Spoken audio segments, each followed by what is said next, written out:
Hello, welcome back अनिको education. मैं नदीम खान और इस दिवाली पे आपको हमारी इको एजुकेशन संस्थान की तरफ से इस दिवाली की आपको और आपके पूरे परिवार को बहुत ढेर सारी शुभकामनाएं। और हम ये कामना करते हैं आपके लिए कि आप खुश रहें, अपनी पूरी लाइफ में खुश रहें और उसके साथ हेल्दी भी रहें और सेफ रहें। तो इसके साथ ही इस दिवाली पे हम आपके लिए ये कामना करते हैं और इसके साथ अपने काम को आगे बढ़ाते हुए जिस तेज़ी से हमारा बोर्ड एग्ज़ाम करीब आ रहा है उसको देखते हुए हम अपने काम को और प्रोग्रेस में ला रहे हैं। तो इसको देखते हुए आज के जो वीडियो में हम डिस्कस करने वाले हैं वो क्लास 12th के इकोनॉमिक्स के आपके सैम्पल पेपर पे जो सीबीएसई ने लॉन्च किया है। इट मीन सीबीएसई ने इस बार कुछ पैटर्न को चेंज किया है, बोर्ड एग्जाम पैटर्न को थोड़ा चेंज किया है। तो उसके पैटर्न को समझने के लिए, उसके क्वेश्चन के नेचर को समझने के लिए आपको ये बहुत ही इंपॉर्टेंट है कि इस बार सीबीएसई के द्वारा लॉन्च की गई जो क्वेश्चन पेपर है, इसमें सैम्पल पेपर है, उसे बहुत अच्छे से ओवरव्यू कर ले। और इसीलिए हम इस सीबीएसई ये जो हमारे हाथ में आप देख रहे हैं ये पेपर ही है, क्वेश्चन पेपर सीबीएसई के अकॉर्डिंग जो लॉन्च की गई ये सैम्पल पेपर है। तो आज की वीडियो में हम पूरी डिटेल में इस इकोनॉमिक्स के पेपर पे डिस्कस करेंगे और फर्दर वीडियो लेक्चर में हम नेक्स्ट टॉपिक पे डिस्कस करेंगे। तो चलिए विदाउट टाइम वेस्ट किए हुए हम वीडियो को स्टार्ट करते हैं। और एक छोटा सा रिक्वेस्ट कि अगर आप हमारे चैनल पे नए हैं तो प्लीज़ इसे सब्सक्राइब कर लें और अपने ज़्यादा से ज़्यादा फ्रेंड तक शेयर करना बिल्कुल ना भूलें। तो चलिए वीडियो को स्टार्ट करते हैं बिना टाइम वेस्ट किए हुए।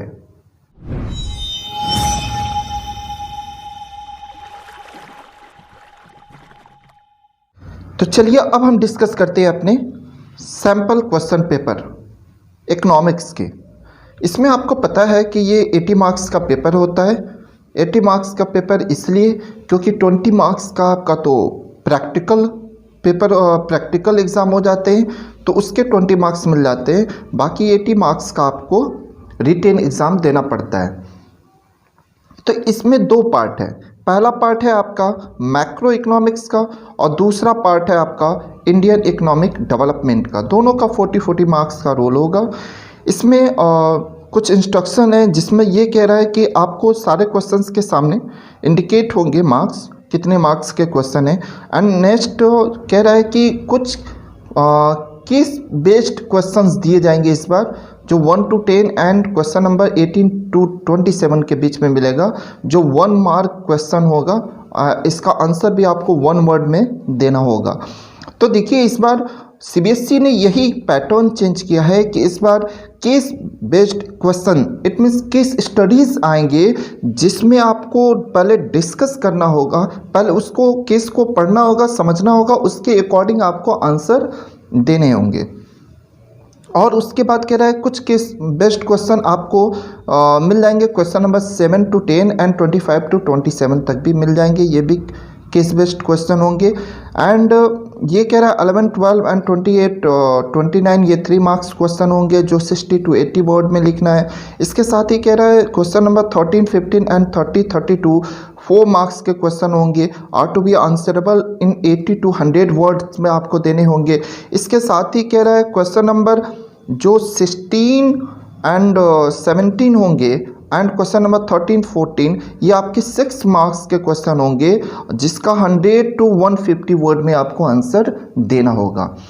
तो इस तरह हमें पता चल रहा है कि ये क्वेश्चन पेपर का पैटर्न है इस बार के सीबीएसई का। चलिए अब क्वेश्चन को स्टडी करके उसके नेचर को भी समझने की कोशिश करते हैं। तो जो सबसे पहला क्वेश्चन इसमें पुटअप किया गया है, inventory is a concept. Inventory is a concept. Inventory किसका कॉन्सेप्ट है? तो इन्वेंट्री से समझ में आता है कि जो किसी भी शॉप आपने पढ़ा है, जब ये स्टॉक एंड फ्लो का कॉन्सेप्ट पढ़ाया जा रहा था आपको, तो उस टाइम में ये डिस्कस किया था कि जो दुकान के पास, किसी भी शॉपकीपर के पास अनसोल्ड गुड्स होते हैं जिन्हें अभी बेचा नहीं गया है, वो at a point of time वो दुकान का क्या होता है, स्टॉक होता है। तो वही है आपका किसी भी शॉपकीपर की जो स्टॉक होती है उसे इन्वेंट्री कहते हैं। तो इन्वेंट्री जो कॉन्सेप्ट है वो स्टॉक का है। And where the change in inventory is a concept. अब इन्वेंट्री जो चेंज होता है according to the time, period of time, तो वो किस तरह का कॉन्सेप्ट है? तो वो आपको पता है कि जो पीरियड ऑफ टाइम में मेज़र किया जाता है वो आपका फ्लो होता है। तो आपका स्टॉक, एक तो आपका यहाँ स्टॉक आ जाएगा, ठीक है, और दूसरा होगा आपका फ्लो। तो अगर इसको हम देखें इसमें ऑप्शन में स्टॉक एंड फ्लो, तो आपका फर्स्ट ऑप्शन मिल जाएगा। तो इस तरह ये आपका क्वेश्चन हो गया, फर्स्ट क्वेश्चन। इसी में कह रहा है और करके दिया है, या उसे आप एफोर्ड कीजिए या सेकेंड अटेम्प्ट इसी में दूसरा कर सकते हैं।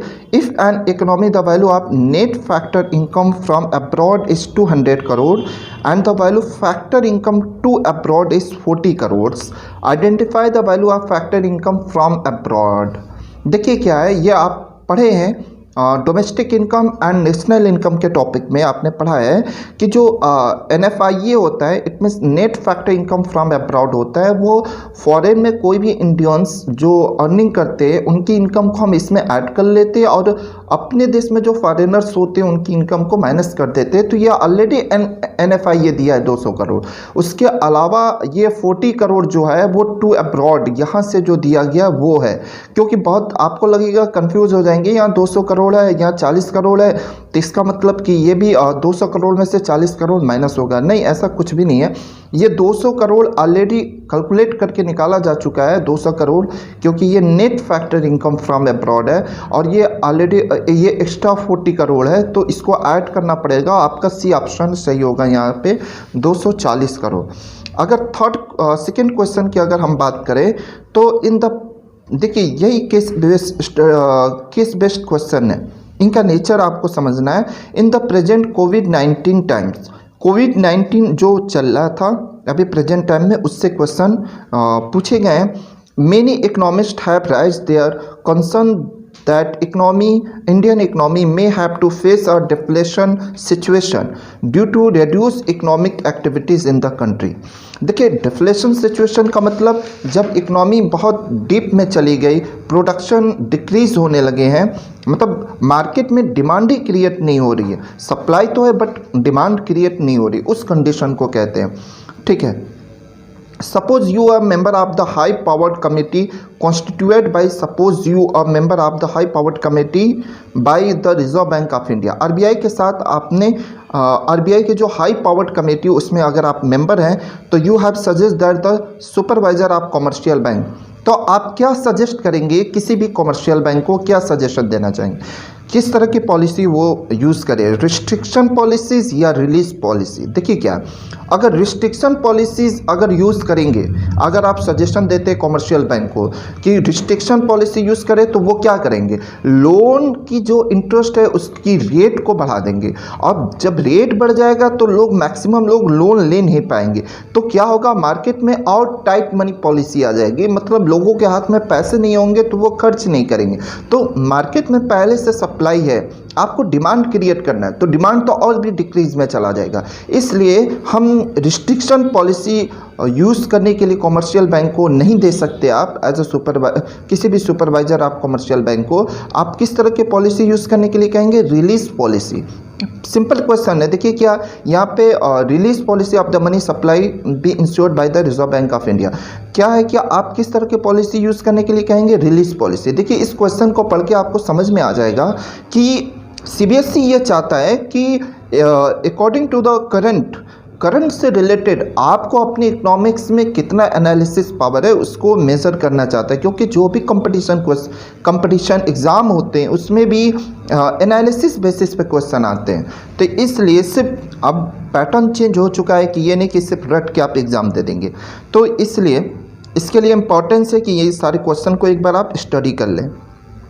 थर्ड क्वेश्चन की अगर हम बात करें तो देख रहे हैं आप, supply of money refer to, मतलब supply of money refer to किसको रेफर्स करता है, तो पहला currency held by the public सिर्फ, ये तो है लेकिन ये पूरा कंप्लीट नहीं बता रहा है। Currency held bye reserve Bank of India, नहीं, वो तो स्टॉक हो गया ना RBI का।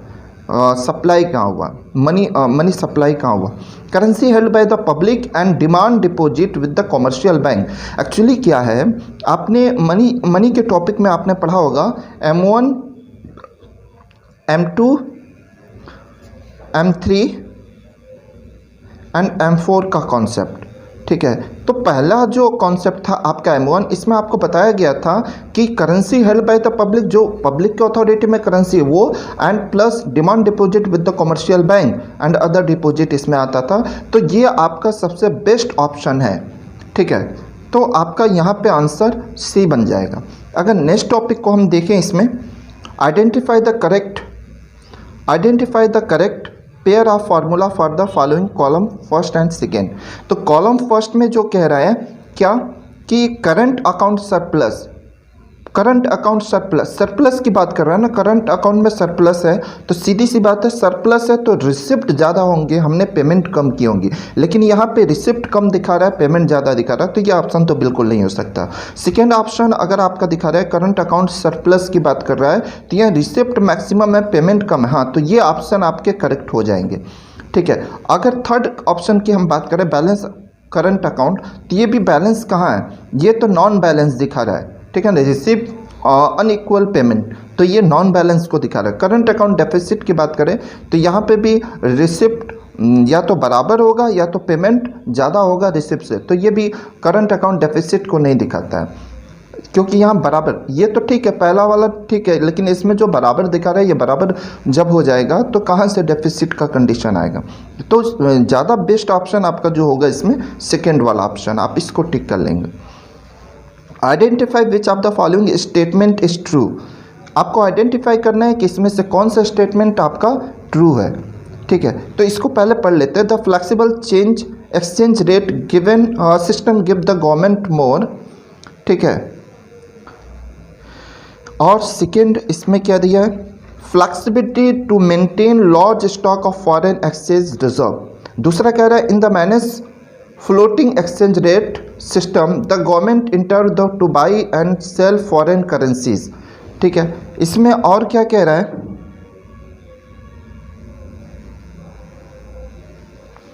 थर्ड सी क्या कह रहा है, in the manage floating exchange rate system the central bank intervene to moderate exchange rate fluctuation.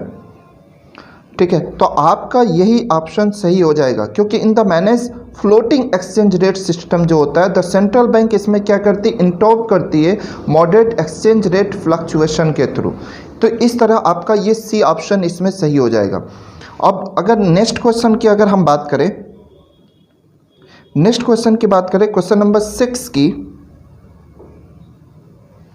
Number 6 की, बात करें, in an Indian real estate company received rent from Google in New York, this transaction would be recorded on. किस side record होगा आपको ये बताना पड़ेगा, क्योंकि आपको पता है अच्छी तरह जो आता है आपका यहाँ पे आप जो ले रहे हैं, क्या कह रहा है company, Indian real estate company है जो रिसीव कर रहा है रेंट किससे, गूगल से, इन न्यूयॉर्क में, तो this transaction would be recorded on credit side. यहाँ आपको दिया है fill in the blank with correct alternative, तो क्रेडिट होगा या डेबिट, तो यहाँ पे होगा आपका क्रेडिट साइड। आप किस अकाउंट का, किस तरह का अकाउंट है, तो आपको ये करंट अकाउंट का टॉपिक है, तो इस तरह क्रेडिट पे यहाँ पे होगा credit side on current account, तो फर्स्ट ऑप्शन आपका यहाँ पे बिल्कुल सही है। अगर फिर नेक्स्ट क्वेश्चन आप देखेंगे तो यहाँ पे भी केस बेस्ड क्वेश्चन दिया गया है, इसमें आपको ये पूरा टॉपिक स्टडी करना पड़ेगा। Read the following news report and answer question 7 to 10 on the basis of the same. चलिए पहले स्टडी करते हैं। The Reserve Bank of India cut repo rate 4.4%, the lowest in at least 15 years, and it reduced the cash reserve ratio CRR maintained by the bank for the first time in over 7 years. CRR for all banks was cut by 100 basis point to release 1.37 lakh crore across the banking system.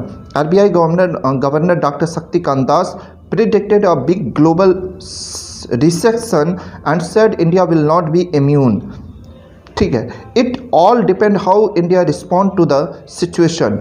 Aggregate demand may weaker and the ease core inflation. ये economics times का news की cutting दी गई है, इससे आपको कुछ current question पूछे जाएंगे, देखते हैं क्या क्वेश्चन बनते हैं। Cut in repo rate by RBI is likely to, अगर देखिए क्या repo rate, reverse repo rate, ये सब आपने पढ़ा है किसमें, मनी वाले चैप्टर में आपने ये टॉपिक को मनी एंड कमर्शियल बैंक वाले टॉपिक में ये आपने स्टडी किया है। तो repo rate by RBI is likely to cut in repo rate by RBI is likely to किस लिए इंक्रीज और decrease the demand for goods and services in the economy. क्या करना होगा इसके लिए, आरबीआई को क्या करना होगा, रेपो रेट को कट करना होगा या तो उसे क्या करना होगा। Repo rate cut by the RBI is likely to क्या करने के लिए, इंक्रीज करने के लिए या डिक्रीज करने के लिए डिमांड को। तो अगर रेपो रेट कट हो रहा है तो इससे क्या चाहती है आरबीआई कि रेपो रेट कम होगा तो इससे कमर्शियल बैंक ज़्यादा से ज़्यादा लोन लेंगे आरबीआई से, और अगर ज़्यादा लोन लेंगे तो कमर्शियल बैंक ऑलरेडी कम इंटरेस्ट रेट पे लोगों को, पीपल्स को ज़्यादा से ज़्यादा लोन प्रोवाइड करेंगे। तो इट मीन्स इससे क्या होगा, डिमांड आपका इंक्रीज होगा। ये वाला ऑप्शन बिल्कुल सही है, इंक्रीज। चलिए आगे देखते हैं next question, decrease in cash reserve ratio will lend to. अब देखिए क्या है, अब कह रहे हैं कैश रिजर्व रेशियो CRR, आपको हमने बताया था, आप मेरे वीडियो लेक्चर है आपको वो मिल जाएंगे, वहाँ पे आपने अच्छे से स्टडी किया है कि CRR वो होता है जो कमर्शियल बैंक अपना एज अ सिक्योरिटी मनी के रूप में आरबीआई के पास रिजर्व रखती हैं। तो क्या कह रही हैं, अगर CRR को डिक्रीज कर देंगे तो विल लेंड टू क्या होगा, ज़्यादा से ज़्यादा लोन देंगे ना, तो फॉल इन एग्रीगेट डिमांड या राइज इन एग्रीगेट डिमांड, आप बताइए। तो सीधी सी बात है कि इससे ज़्यादा से ज़्यादा अगर CRR डिक्रीज होगा तो इससे ज़्यादा से ज़्यादा कमर्शियल बैंक के पास पैसे बचेंगे और वो क्या करेंगे, ज़्यादा से ज़्यादा लोन देंगे लोगों को। तो राइज इन एग्रीगेट डिमांड, इससे क्या होगा, एग्रीगेट डिमांड इंक्रीज हो जाएगा। चलिए हम नेक्स्ट क्वेश्चन देखते हैं। The difference by which actual aggregate demand exceed the aggregate demand required to establish full employment equilibrium is known as, क्या होगा, इन्फ्लेशनरी गैप या डिफ्लेशनरी गैप। इसमें से कोई एक ऑप्शन आपको बताना होगा। तो आप समझ लीजिए क्या है ये कह रहा है, ये difference by the actual aggregate demand exceed and aggregate demand में, एक्चुअल एग्रीगेट डिमांड एक्सीड और एग्रीगेट डिमांड में क्या डिफरेंस है, required to establish full employment equilibrium is known as, क्या जाना जाता है। तो इसे हम कहते हैं इन्फ्लेशनरी गैप के रूप में जानते हैं। ये यहाँ पे आपका ये बेस्ट ऑप्शन हो जाएगा। चलिए आगे देखते हैं, the impact of excess demand under Keynesian theory of income and employment is an economy are, ये क्या होगा, decrease in income output employment and general price level, क्या होगा। ये चार ऑप्शन दिए गए हैं, यहाँ से इन चारों में से एक ऑप्शन आपको टिक करना होगा। तो क्या है इसमें से बेस्ट ऑप्शन आपके लिए, देखिए, decrease in income decrease in income, no, पहले ही समझ में आया। Output employment and general price level, decrease in nominal income but no change in real output, increase in income output employment and general price level, no change in output, output में कोई changing नहीं होगा, ठीक है। Employment but increase in general price level, employment क्या होगा, increase हो जाएंगे जनरल प्राइस लेवल के आधार पे। तो ये आपका यहाँ पे बेस्ट ऑप्शन है इस क्वेश्चन के अकॉर्डिंग, क्योंकि केन्सियन थ्योरी में इसी बात को डिफाइन किया गया है कि एम्प्लॉयमेंट कब फुल होंगे, किस कंडीशन में होंगे। तो चलिए ये आपके क्वेश्चन नंबर 10 कंप्लीट हो गए। क्वेश्चन नंबर 11 पे डिस्कस करें अगर हम, तो state with valid reason which of the following statement is true और फॉल्स। अब देखिए क्या है, यहाँ स्टेटमेंट है, क्योंकि अब ये 11 क्वेश्चन नंबर से 3 मार्क्स के क्वेश्चन बन गए, तो आपको यहाँ पे ज़्यादा बेहतर से क्वेश्चन देना होगा। और लगभग आपको बताया गया 3 मार्क्स क्वेश्चन कितने वर्ड में देने, 60 to 80 वर्ड में आपको देने हैं आंसर, ठीक है। तो पहला क्वेश्चन क्या कह रहा है, gross value added at market price and gross domestic product at market price are one of the same thing, क्या ये दोनों एक चीज़ है? तो नहीं, क्योंकि आपने नेशनल इनकम रिलेटेड एग्रीगेट में आपने पढ़ा है ये सब कि ग्रॉस वैल्यू एडेड एक मेथड है, क्योंकि नेशनल इनकम को 3 मेथड से कैलकुलेट करते हैं, एक तो प्रोडक्शन मेथड, एक्सपेंडिचर मेथड और इनकम मेथड। तो वहाँ पे आपने जो प्रोडक्शन मेथड में पढ़ा था तो उसमें आपने पढ़ा है कि gross value added summed by all production unit, जितने भी प्रोडक्शन यूनिट है उनके द्वारा जितना भी ग्रॉस वैल्यू ऐड की गई है उनको सम्ड करने पे हमको जीडीपी मिलता है। तो बिल्कुल ये दोनों इक्वल नहीं है, सेम थिंग नहीं है, ठीक है। तो ये तो एक आपको पता चल गया। स्टेट विथ वैलिड रीज़न, इसका वैलिड रीज़न आप दे देंगे। विच of the following statement is true और फॉल्स, ये तो पहले फॉल्स है, क्यों फॉल्स है ये रीज़न मैंने आपको बता दिया। दूसरा, intermediate goods are always durable in nature, नहीं। इंटरमीडिएट गुड्स देखिए क्या है, ये ऐसे गुड्स होते हैं जो लॉन्ग टाइम पीरियड के लिए नहीं होते, ये तो तुरंत एक प्रोडक्शन यूनिट से निकले हैं तो दूसरे प्रोडक्शन यूनिट से इनको गुजरना पड़ता है, तो इसलिए ये लॉन्ग ड्यूरेबल गुड्स नहीं होते इंटरमीडिएट गुड्स। तो कैसे होते हैं? नॉन ड्यूरेबल गुड्स होते हैं ये इंटरमीडिएट गुड्स, बिल्कुल। अब नेक्स्ट क्वेश्चन अगर हम देखें तो यहाँ पे भी कह रहा है state giving valid reason whether the following statement are true और फॉल्स। यहाँ पे भी आपको रीजन देना पड़ेगा कि स्टेटमेंट ट्रू है या फॉल्स है। तो current account in balance of payment record only the export and import of goods and services.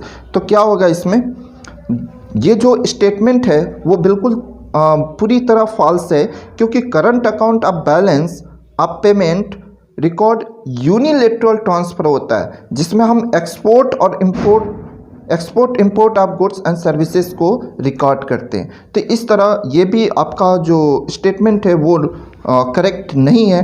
दूसरा इसमें स्टेटमेंट दे रहा है borrowing from abroad the recorded in the capital account of the balance of payment on the debit side.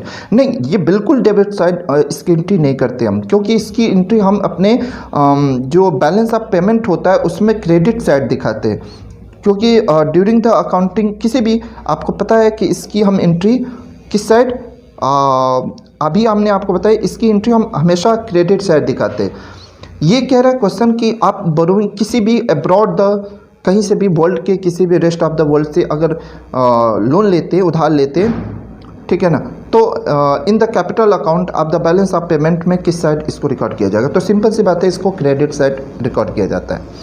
अब ये देखिए, trade deficit must exit of a country is financing a situation of current account deficit. अब ये क्या मतलब है? देखिए, या तो आपने ये दोनों ऑप्शन कर लिया है तो ये करने की कोई ज़रूरत नहीं है, यहाँ पे आर दिया हुआ है तो ये पहले समझ लेंगे, या तो इसे करना है इन दोनों को, या तो आपको ये क्वेश्चन प्रीफर करने होंगे। तो अगर आपने ऊपर वाले कर लिए हैं तो नीचे वाले कोई इंपॉर्टेंट नहीं। चलिए, अब इसके अलावा भी कुछ क्वेश्चन है, देख लेते हैं। अगर 13 क्वेश्चन, ये trade deficit must exit of a country is facing a situation of current account deficit, इसको भी आप देख सकते हैं, ठीक है, देख लेंगे। हमने ऑलरेडी ये 2 क्वेश्चन डिस्कस कर लिया है तो ये ज़रूरी नहीं। आगे देखते हैं 13 question number, define money multiplier. अब ये मनी मल्टीप्लायर क्या है? ये आपको बिल्कुल अच्छे से पढ़ाया गया था, इसका अलग से मैंने वीडियो लेक्चर भी बनाया था आपके लिए, तो उसमें हमने आपको डिफाइन किया है कि क्रेडिट क्रिएशन जो आपका टॉपिक था, किसी भी कमर्शियल बैंक के द्वारा क्रेडिट का क्रिएशन कैसे करते, उसमें इस बात को डिफाइन किया गया था। तो मनी मल्टीप्लायर क्या होता है? देखिए, जितने रेशियो में आपका कैश रिजर्व होता है उसी के रेशियो में आपका मनी मल्टीप्लायर उतने गुना बैंक वो कर लेती है, मतलब अपनी डिपॉजिट को, इनिशियल डिपॉजिट को बढ़ा देती है। तो इसमें आप फार्मूला भी आपको बताया गया था, ठीक है, इसमें फार्मूला आपको बताया गया था 1/, रिजर्व रेशियो और इनटू इनिशियल डिपॉजिट, ठीक है। तो इनिशियल डिपॉजिट पे आपको मल्टीप्लाई करना था, तो इससे आपको मिल जाता है कि कितनी गुना आपका क्रेडिट क्रिएशन हुआ है, ठीक है। यही मनी मल्टीप्लायर का फार्मूला भी आपका, ठीक है, इस तरह आप निकाल सकते हैं। और ये बाकायदा इसके लिए हमने आपको वीडियो भी प्रोवाइड कराया है। Credit creation is inversely related to the reserve deposit ratio. Justify the given statement using a hypothetical example. देखिए, यही अभी टॉपिक हम डिस्कस कर रहे थे। Credit creation is inversely related to the reserve deposit ratio. तो आपको ये जस्टिफाई करना है, इसके स्टेटमेंट देने हैं, ठीक है ना, इसके स्टेटमेंट भी देने हैं। तो इस तरह मैं तो यही सजेस्ट करूंगा, आप मेरा वो वीडियो क्रेडिट क्रिएशन वाला बिल्कुल ज़रूर देख लें, ये आपका टॉपिक वहाँ पे क्लियर हो जाएगा। अच्छे से मैंने डिफ़ाइन किया इस बात को लेकर, क्योंकि बहुत लॉन्ग वीडियो हो जाएगा तो मुझे बहुत सारे क्वेश्चन देखने हैं। तो चलिए आगे देखते हैं। तो 14 क्वेश्चन की बात करें, इन इकोनॉमी ये आपका कंजप्शन है 200 प्लस 0.5 इनकम, वाई से इनकम को शो करती है, ये आपको पता है। In the consumption function where C is the consumption expenditure and Y is the national income investment expenditure in is 400 crore. देखिए ये भी आपको करना था। Is the economy is equilibrium at an economy income level 1500 crore, justify your answer. आप इसे solve कर लीजिएगा, ये करीब आपका आएगा 1200 करोड़ के आसपास आएगा। ये गलत आंसर दिया है, ठीक है ना। तो ये कह रहा है is the economy in equilibrium, नहीं इक्विलिब्रियम में ये नहीं है, क्योंकि इसका आंसर 1200 करोड़ आएगा, नहीं कि 1500 करोड़ आएगा। चलिए अब नेक्स्ट टॉपिक पे अगर हम देखें 15 क्वेश्चन नंबर, ये भी आपको दिया गया है, ठीक है। नेक्स्ट क्वेश्चन 15 पे हम देखते हैं, India GDP constructed 23.9% in the April June quarter of 2020-21 as compare at the same period 2019-20 suggest that the lockdown has hit the income hard. ये आपको पता है कि मार्च से ही लॉकडाउन चल रहा था, उस दौरान हमारी जीडीपी का भी फर्स्ट क्वार्टर आया था, उसका ओवरव्यू आया था, जिसमें दिखाया गया 23.9% हमारा डिक्रीज में जा रहा है, जीडीपी निगेटिव में। तो ये हिंदुस्तान टाइम्स का 1 सितंबर का न्यूज़ की कटिंग दी गई है। इससे आपको क्वेश्चन बनने हैं, state and discuss any 2 physical measure that may be taken by the government of India to correct the situation indirect in the above news report. तो वो 2 सिचुएशन जिसके आधार पे इसको वो किया जा सकता है, जस्टिफाई किया जा सकता है।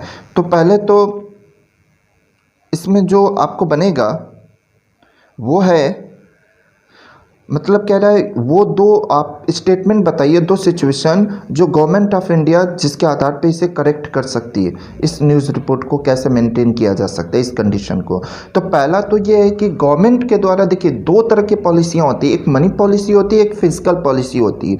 तो चूंकि यहाँ मनी पॉलिसी के बारे में नहीं बात किया जा रहा है, गवर्नमेंट कैसे इस प्रॉब्लम को सॉल्व करेगी, तो गवर्नमेंट के पास भी 2 ऑप्शन है, 2 ऑप्शन पूछा है इसने। तो पहला ऑप्शन आप ये देखिए, decrease in taxes.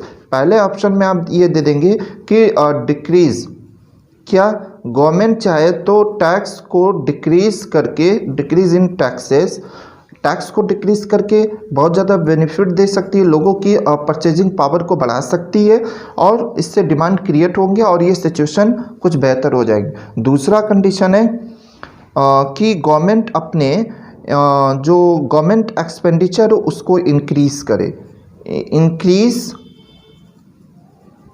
Increase in government expenditure, ठीक है ना।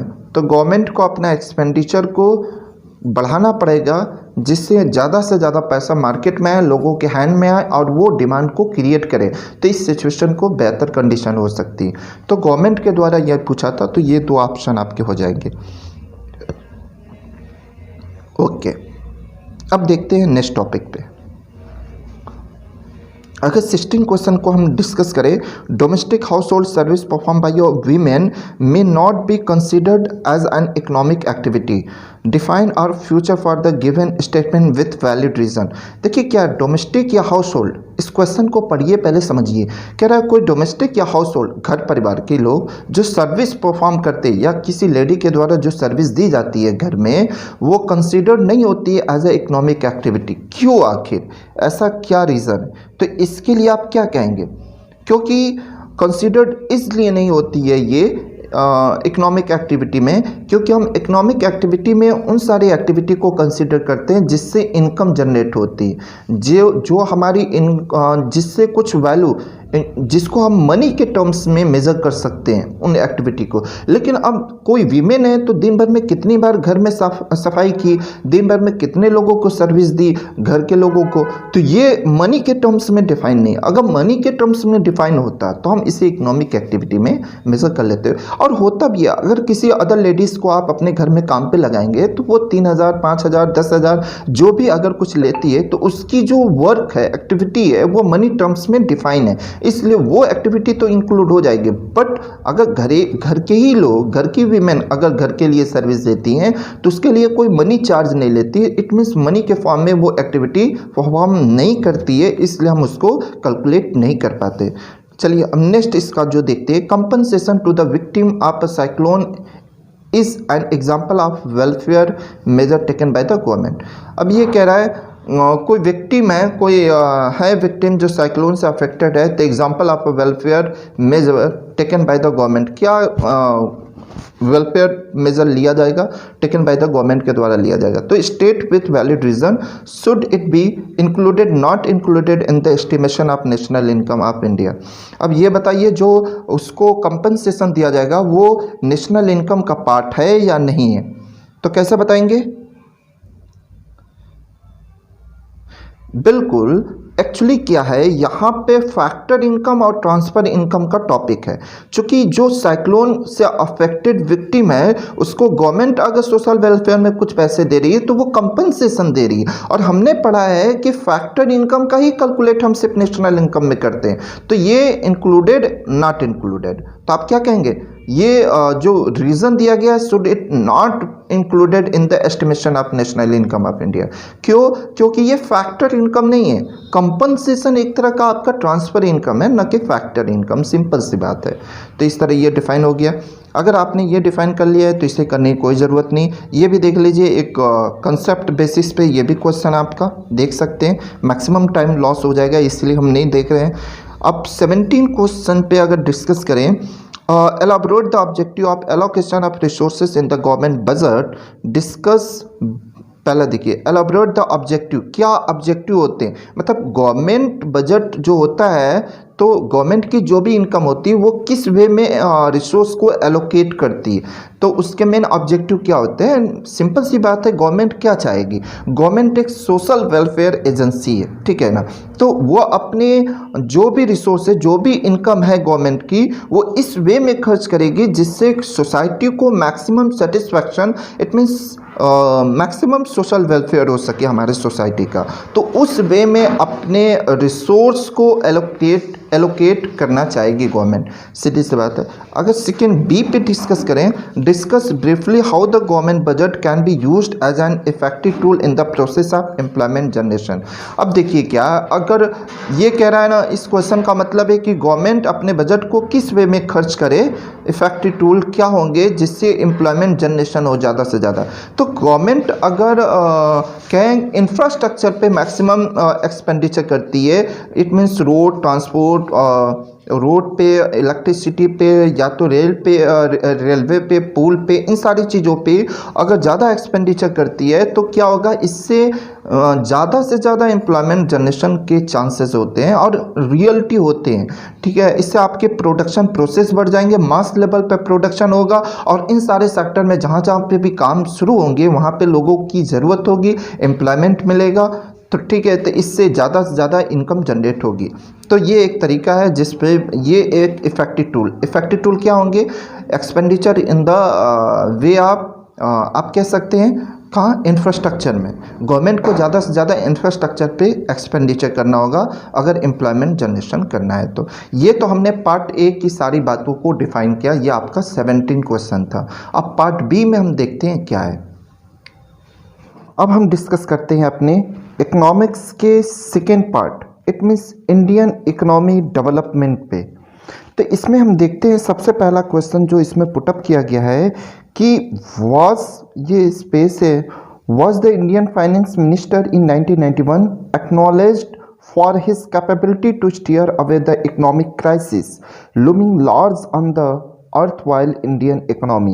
देखिए क्या है, 1991 में जो इंडियन इकोनॉमी में जो पूरे वर्ल्ड लेवल पे भी क्राइसिस थी, उसका फ़र्क इंडिया में भी देखने को मिला था। जो हमने थर्ड चैप्टर, इंडियन इकोनॉमी के थर्ड चैप्टर में न्यू इकोनॉमिक रिफॉर्म में पढ़ा है इसमें, तो वहाँ से ये आपका जो क्वेश्चन पुटअप किया गया वो करंट बेसिस पे देख रहे हैं।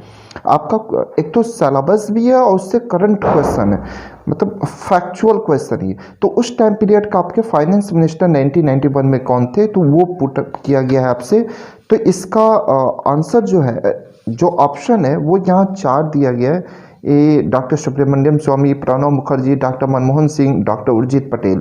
तो इसमें से 1991 में जो आपके फाइनेंस मिनिस्टर थे वो B doctor Manmohan Singh correct option है इसके, ठीक है।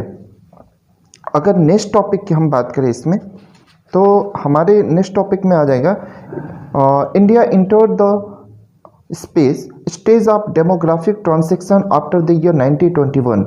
मतलब आफ्टर द 1921 में जो क्या कौन सा स्टेज था डेमोग्राफिक ट्रांजिशन का, तो वो आपका सेकेंड ट्रांजेक्शन है। यह आपने अच्छे से फर्स्ट चैप्टर में पढ़ा इंडियन इकोनॉमिक डेवलपमेंट में, ठीक है ना। तो और नेक्स्ट इसमें क्वेश्चन जब देखेंगे आप, तो यहाँ पे आपको दिया है एनालिसिस बेसिस क्वेश्चन। यहाँ पे भी आपको करंट से आपको किस बेस स्टडीज दे दिया है।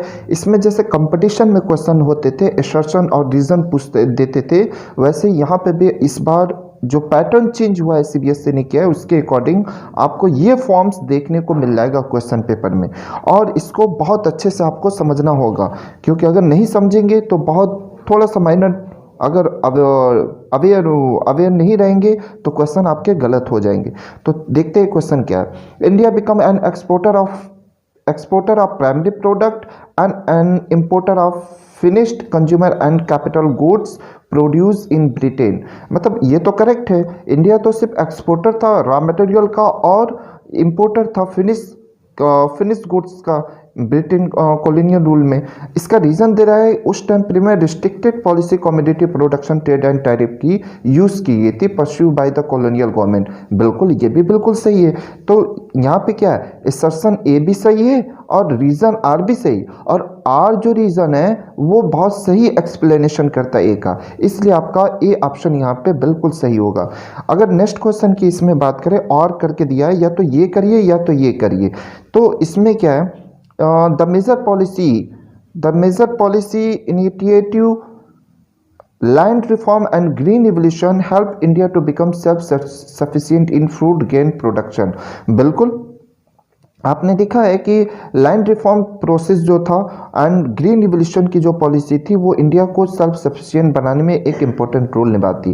The proportion of people depending on agriculture did not decline as expected. तो इसमें आपने पहला तो देख रहे हैं, पहला आपका जो क्वेश्चन है वो भी सही है, ठीक है, असर्शन ए भी सही है और आर भी सही है, रीज़न भी सही है, लेकिन क्या रीज़न जो है वो सही एक्सप्लेनेशन करता है ये आपको देखना है, ठीक है, ठीक है। तो आपको यही सिर्फ देखना है कि ये जो रीज़न है वो सही एक्सप्लेनेशन करता है कि नहीं। तो रीज़न और असर्शन दोनों अपनी अपनी जगह सही है, लेकिन रीज़न जो है सही एक्सप्लेनेशन ए की नहीं करता है। तो इसलिए both assertion A and R जो है आपका वो सही है, but R is not the correct explanation of assertion. B option आपका यहाँ पे करेक्ट होगा। अब नेक्स्ट क्वेश्चन पे थोड़ा फास्ट देखते हैं। यहाँ पे कह रहे हैं कि सेम क्वेश्चन वैसे ही पूछे गए हैं उसी फॉर्म में। Every year government fixes a target for disinvestment of public sector enterprises. बिल्कुल, पीएसयू में डिसइन्वेस्टमेंट का टारगेट रखती है। डिसइन्वेस्टमेंट क्या करती है, excellent tool for discarding the loss incurring public sector enterprises. तो डिसइन्वेस्टमेंट है क्या, वो एक एक्सेलेंट टूल्स है for discarding the loss incurring public sector enterprises, ये आपको समझना होगा। तो इसमें आपको पहले असर्शन देखना होगा सही है कि नहीं है, और उसके बाद उसका रीज़न देखना है कि सही है कि नहीं।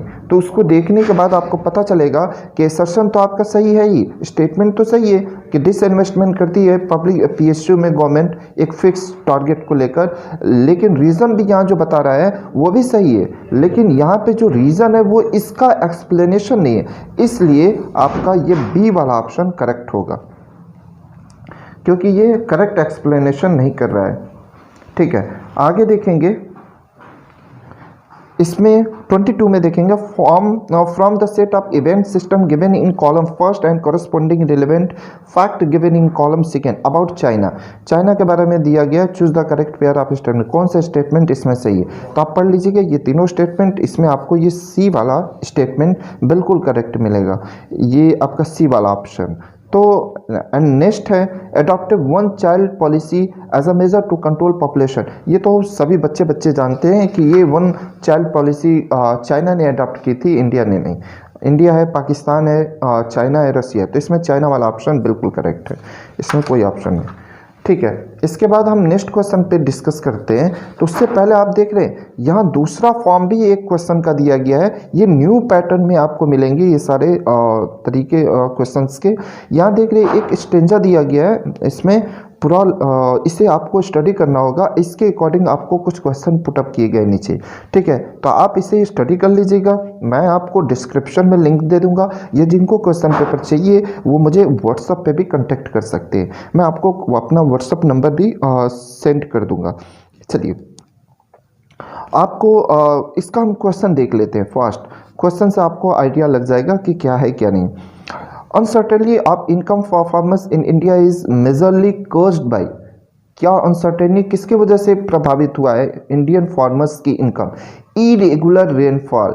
रेगुलर रेनफॉल होता तो उससे एक कंटिन्यूटी बनी होती है, लेकिन इरेगुलर रेनफॉल की वजह से मेजरली कॉज्ड होता है, प्रभावित होती है इंडियन फार्मर्स की इनकम। दूसरा अगर देखें, सम इकोनॉमिस्ट आर्ग्यू दैट डेब्ट waiver scheme for extremely beneficial to the poor and marginalised farmer as this scheme reduce the burden of indebtedness. बहुत सारे ये इकोनॉमिक्स है, ये इस पे जो scheme beneficial to the poor and marginalised farmers as this scheme reduce the burden of, किसकी burden होती? इंडेप्टनेस। इसमें दूसरा है पर्सनल एक्सपेंडिचर, लेकिन इंडेप्टनेस आपका करेक्ट होगा। नेक्स्ट 26 क्वेश्चन नंबर की अगर हम बात करें, the rural banking structure in India consist of a set of multi agency institution.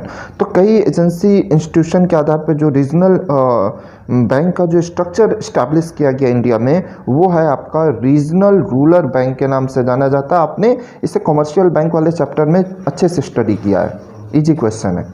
तो कुछ बहुत सारे इजी क्वेश्चन ही पूछे जाएंगे, लेकिन फॉर्म चेंज होने से आपके लिए ये एक प्रॉब्लम हो सकती है। लेकिन अगर आपको पैटर्न क्वेश्चन के बेसिक्स का कॉन्सेप्ट क्लियर है तो आपको ज़्यादा प्रॉब्लम नहीं होगी। क्वेश्चन जो आपके क्वेश्चन आएंगे उसके अटेम्प्ट करने में ज़्यादा प्रॉब्लम नहीं होगी। चलिए नेक्स्ट क्वेश्चन देखते हैं।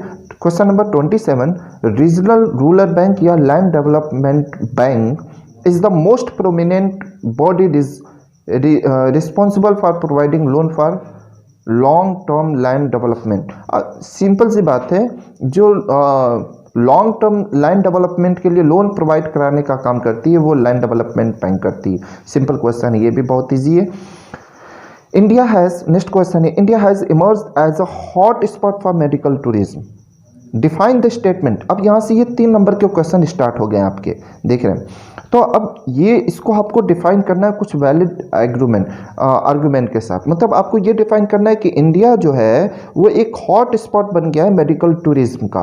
क्यों नहीं हो? क्योंकि यहाँ highly qualified highly qualified doctor भी मिल जाते हैं, और जो मेडिकल जो हमारे पास टेक्नोलॉजी है वो भी लेटेस्ट टेक्नोलॉजी भी मिल जाती है, और comparison to the less investment for other countries. Other country में जिस ट्रीटमेंट की कॉस्ट मैक्सिमम होती है उसके कंपैरिजन में इंडिया में वो ट्रीटमेंट आपको कम कॉस्ट में ही हो जाती है। इसलिए ये इंडिया एक बेस्ट ऑप्शन हो जाता है मेडिकल टूरिज्म के लिए भी। तो इस तरह 2-3 पॉइंट आप लिख सकते हैं बहुत इजी वे में। Discuss any 2 step taken by the government in the direction of improving agriculture marketing system in India since independence. तो आपको 2 स्टेप के बारे में डिस्कस करना है इंडिया में जो लिया गया है।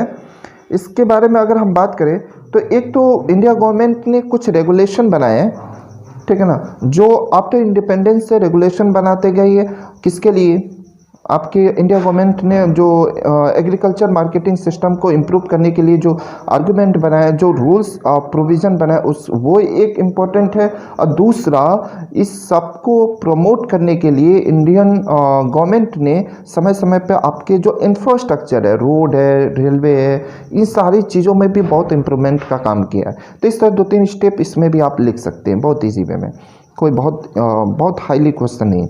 नेक्स्ट क्वेश्चन की अगर बात करें तो discuss briefly the concept of, देखिए क्या है, ये सैम्पल पेपर है, एग्जाम्पल के तौर पे बस आपको यहाँ पे क्वेश्चन का नेचर समझना है, किस तरह आपको क्वेश्चन के अटेम्प्ट करने, किस तरह आंसर देने आपको क्वेश्चन के। तो वो अटेम्प्ट क्वेश्चन पढ़ने से उसका आंसर इसको भी पढ़ लेंगे और उससे आपको आंसर देने का एक आइडिया लग जाएगा। तो वहाँ ज़्यादा टाइम लॉस नहीं होगा एग्जामिनेशन हॉल में, आपके बहुत कम टाइम लगेंगे अगर ये प्रैक्टिस आप कर लेते हैं तो। चलिए नेक्स्ट क्वेश्चन पे अगर हम डिस्कस करें, discuss briefly the concept of informalisation of workforce in the context of Indian economy. देखिए आपको वर्क इनफॉर्मलाइजेशन ऑफ वर्कफोर्स, मतलब जो इनफॉर्मलाइजेशन वर्कफोर्स का जो है वो इनफॉर्मलाइजेशन हो रहा है, इसका कॉन्सेप्ट आपको अपने इंडियन इकोनॉमी के तहत समझाना है। तो बिल्कुल इंडिया गवर्नमेंट बहुत सारे जो देखिए फॉर्मलाइजेशन तो है ही एक वर्कफोर्स का एक जो लिमिटेड लोग हैं वो इन्वॉल्व तो हैं, जो स्किल्ड है वो तो फॉर्मल सेक्टर में इन्वॉल्व भी हैं, लेकिन इंडिया गवर्नमेंट ने बहुत इनहेरिटेट किया है, मतलब बहुत लोगों को प्रभावित किया अपने कुछ स्कीमों के थ्रू, जिनको इनफॉर्मलाइजेशन सेक्टर से जोड़ने की कोशिश किया है, जो वर्कफोर्स है हमारे। अब वर्कफोर्स का आप डेफिनेशन जानते हैं, जो चाइल्ड लेबर के तहत नहीं आते, अप्रॉक्सीमेटली 18 से आपको 16 ईयर्स तक वो आपका वर्कफोर्स है। तो उनको किस तरह इकोनॉमी के प्रोडक्शन एक्टिविटी से इंट्रोड्यूस कराया जाए, उनको जोड़ा जाए, इसके लिए बहुत तरह की स्कीम है गवर्नमेंट की, वो चलाती रहती है अपनी। इसके तहत गवर्नमेंट बार बार इन्फॉर्मलाइजेशन को प्रमोट करने की कोशिश करती है। उसी के कॉन्सेप्ट पे आपको यहाँ 2-3 लाइन लिखना है। चलिए नेक्स्ट क्वेश्चन की अगर हम बात करें, agriculture sector appear to be adversely affected by the economic reform process. बिल्कुल एग्रीकल्चर सेक्टर जो है वो अफेक्टेड हुआ है आपका कई economic reform. Like as example, अगर हम एग्जांपल के तौर पे ग्रीन रिवोल्यूशन की बात करें तो उसने हमारे जो फार्मर्स थे उनको अफेक्टेड किया है, जो स्टेबल थे, जो एबल थे फार्मर्स, वो और ज़्यादा इनकम अर्न कर लिए, और जो गरीब फार्मर्स थे वो और गरीब हो गए, क्योंकि उनको ये रिफॉर्म का, इकोनॉमिक रिफॉर्म का, मतलब एग्रीकल्चर सेक्टर में जो इकोनॉमिक रिफॉर्म है उसका बेनिफिट उन्हें नहीं मिल पाया। जैसे आप यूपी के किसानों का देख सकते हैं, ठीक है, लेकिन उसी की जगह अगर पंजाब और हरियाणा के किसानों को देखेंगे तो वो बहुत ज़्यादा डेवलप मिल जाएंगे। तो क्योंकि उन्होंने जो ग्रीन रिवोल्यूशन का एग्रीकल्चर रिफॉर्म आया था, इकोनॉमिक रिफॉर्म, उसका बहुत अच्छे से उसका बेनिफिट उठाया था, क्योंकि वो स्टेबल थे उसके लिए।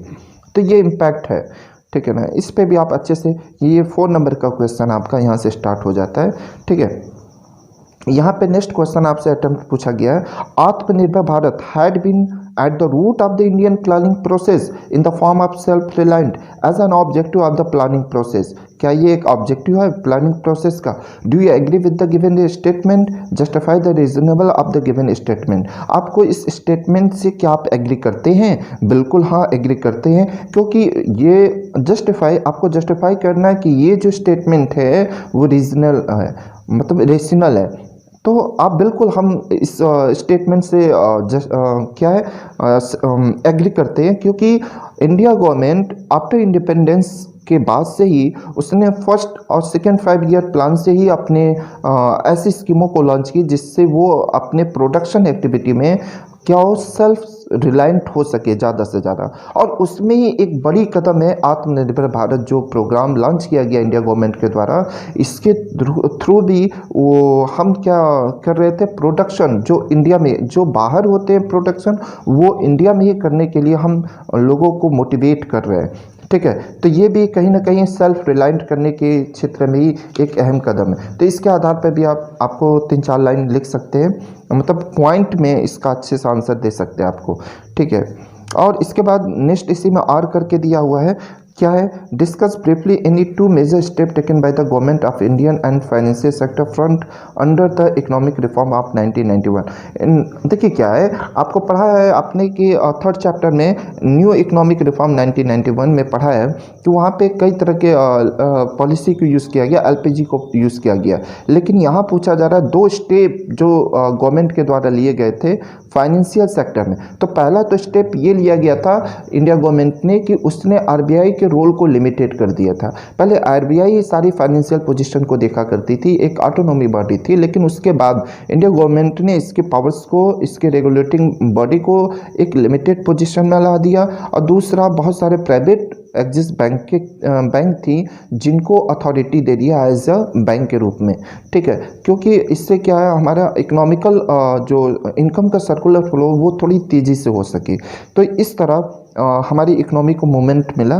तो ये 2 मेजर जो डिसीजन थे फाइनेंशियल सेक्टर में वो इंडिया गवर्नमेंट के द्वारा आफ्टर 1991 इकोनॉमिक रिफॉर्म के बाद लिए गए थे। चलिए आगे बात करते हैं 32 question number, compare the compare and analysis the given data of India and China with valid argument.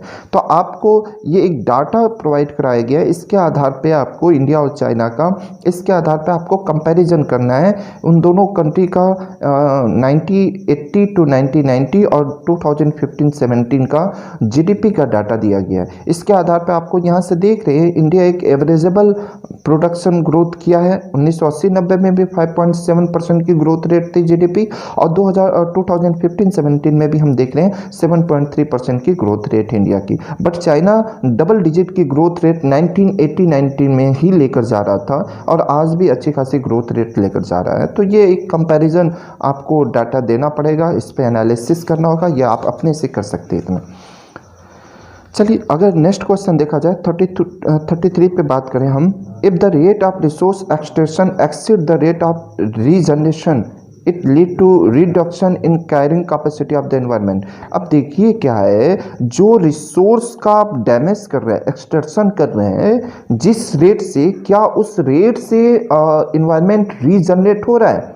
बिल्कुल नहीं हो रहा है। तो हमें क्या करना चाहिए? एक्चुअली है क्या प्रॉब्लम कि जो सप्लाई है ना, जो सप्लाई जो डिमांड है, सॉरी जो डिमांड है किसकी, जो डिमांड है आपकी वो मैक्सिमम है सप्लाई के कंपैरिजन में, ठीक है ना, किसकी, एनवायरनमेंट की। मतलब डिमांड ऑफ रिसोर्सेज ज़्यादा है सप्लाई ऑफ रिसोर्सेज के कंपैरिजन में। तो हम अपने मैक्सिमम रिसोर्स को एक्सट्रॉय कर रहे हैं, डिस्ट्रॉय कर रहे हैं, और उसके कंपैरिजन में जो रीजनरेशन का काम है एनवायरनमेंट को, वो उसके कैपेबल में कम हो पा रही है, उसकी कैपेसिटी कम है। तो हमें एक इक्विलिब्रियम के पोजीशन में लाने के लिए, एनवायरनमेंट इक्विलिब्रियम के लिए हमको काम करना पड़ेगा, इसके लिए अच्छे से मूवमेंट वर्क करना पड़ेगा। तो ये एक अवेयरनेस से क्वेश्चन है, अच्छा क्वेश्चन है। दूसरा यहाँ क्वेश्चन है बी पोजीशन में क्वेश्चन है, calories based non is not an adequate measure to identify the poor, establish the reasonable of the given statement with valid reason। देखिए calories based norm is not an adequate measure to identify the poor. यह identify नहीं, सही norm नहीं है। Calories based पे आप जानते हैं कि गरीब को मेजरमेंट बनाया गया है, जिससे कौन पुअर है इसको मेजर किया जाता है। तो ये सही मेजरमेंट नहीं है। क्यों? क्योंकि इससे ये नहीं पता चलता है कि कौन गरीब है, मतलब ये तो पता चलेगा कौन गरीब है, लेकिन कौन कितना गरीब है और कोई एक गरीब दूसरे गरीब से कैसे डिफरेंस है, कितना का डिफरेंस है, ये सब नहीं पता चलेगा। ये जो हम मेजर डाटा को कैलकुलेट करते हैं, ये तो on the basis of expenditure है ना, ऑन द फूड कि हम इतने कैलोरीज अगर परचेज करने में कैपेबल है तो हम गरीब नहीं होंगे। अगर इतनी कैलोरीज पे परचेज नहीं कर पा रहे तो हम गरीब के कैटेगरी में आ जाएंगे, पुअर के कैटेगरी में आ जाएंगे। तो वो बस on the basis of expenditure, तो वो आइडेंटिफाई नहीं करता है कौन गरीब है और कौन मैक्सिमम पुअर है, ठीक है, ज़्यादा गरीब है, इनमें डिफरेंस नहीं करता है। तो ये एक बेस्ट एडिकेट नहीं माना जाता, मेजर आइडेंटिटी नहीं मानी जाती है पुअर की। चलिए नेक्स्ट क्वेश्चन की बात करते हैं हम, why are less women found in regular salaries employment. अच्छा, क्यों less women found in regular salaries employment, बहुत कम वीमेन को रेगुलर सैलरीज एम्प्लॉयमेंट मिल पाता है? इसके दो कारण होते हैं। एक तो रेगुलर सैलरीज एम्प्लॉयमेंट के लिए आपको अच्छी स्किल चाहिए, अच्छी नॉलेज चाहिए, ठीक है ना।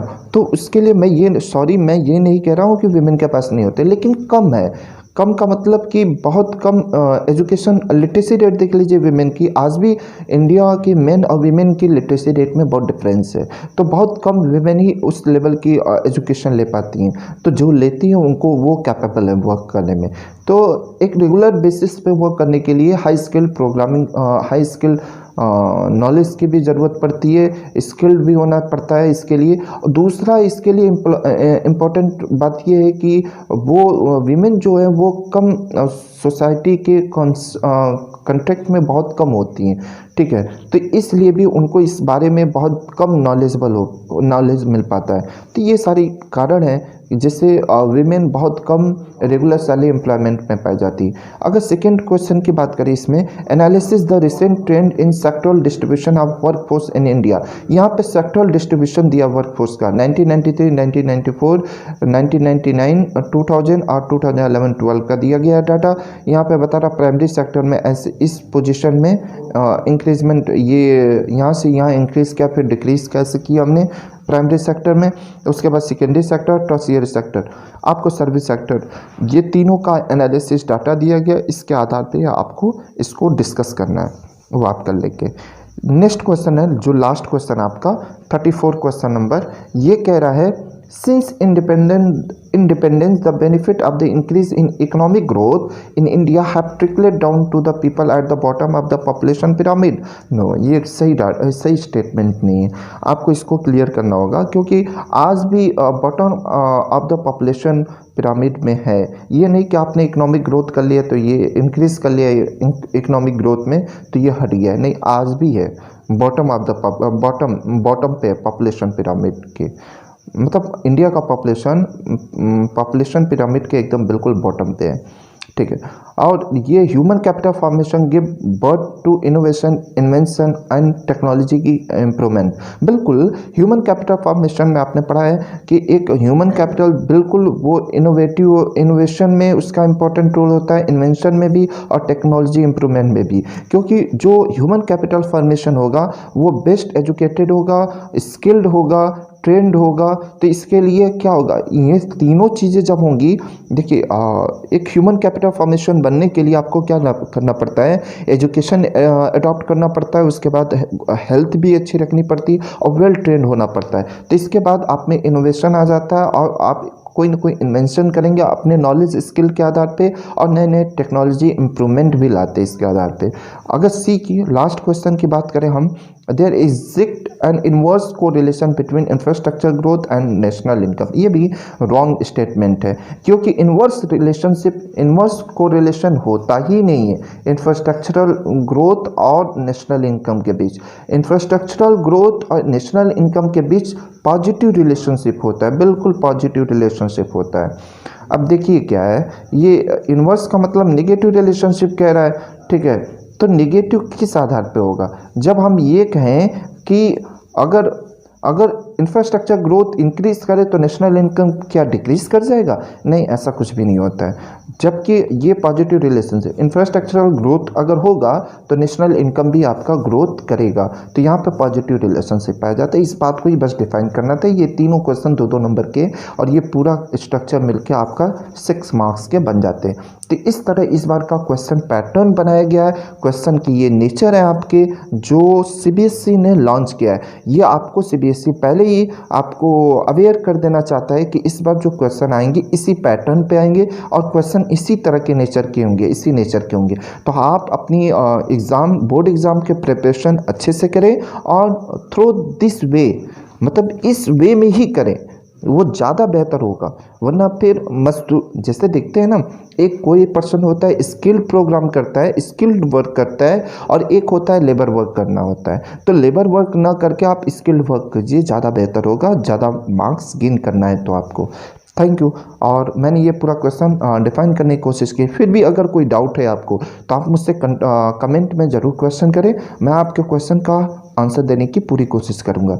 तो ठीक है, अगर अच्छा लगा हो वीडियो तो एक लाइक ज़रूर कर दें और मेरे चैनल को ज़्यादा से ज़्यादा फ्रेंड तक शेयर करें इस वीडियो को, क्योंकि मैक्सिमम स्टूडेंट तक ये चीज़ें पहुँच पाएँ, ठीक है। और अब अभी तक अगर आपने हमारे चैनल को सब्सक्राइब नहीं किया है तो प्लीज़ सब्सक्राइब कर लें और फिर मिलेंगे हम आपसे अपने नेक्स्ट वीडियो में। तब तक के लिए thank you, have a nice day.